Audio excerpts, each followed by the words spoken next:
Ny fanaovana firaisana ranofo tsy voary no isan'ny mampifindra ny aretina antsoina hoe hepatite B.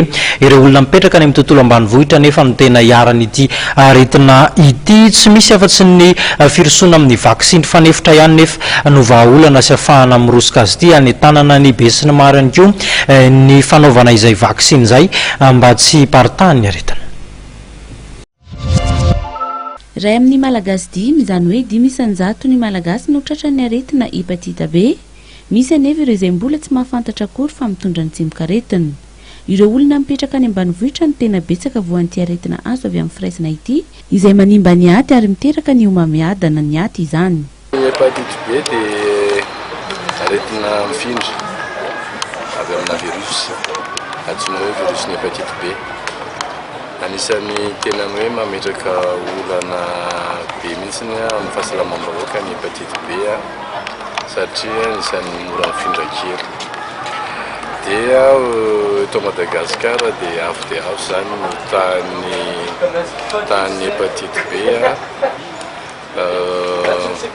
mikatra ny amin'ny 500 ka mety mihoatra ny 500 indrindra ny amin'ny toerana somary ambanimbanivohitra.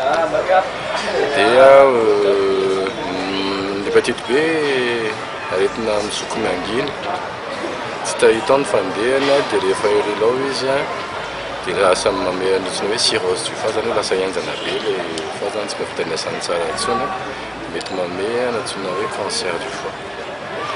Ny ankoatra izay olona mety mamindra, izay olona miaraka aminy, mety mamindra ny zanany, mamindra ny vadiny. Azo sorohana nefa ny hepatite B amin'ny alalan'ny fanaovana vaksiny, ka ny zaza manomboka eo amin'ny 9 taona no afaka manao izany.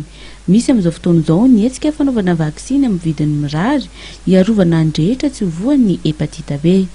Dia efa misy vaksiny atsindrona telo ny atao, efa vita izay dia voaro mandra-pahafaty amin'ny hepatite B ny tahaka ny sida araka izany dia aretina mifindra amin'ny alalan'ny fanaovana firaisana ny hepatite B.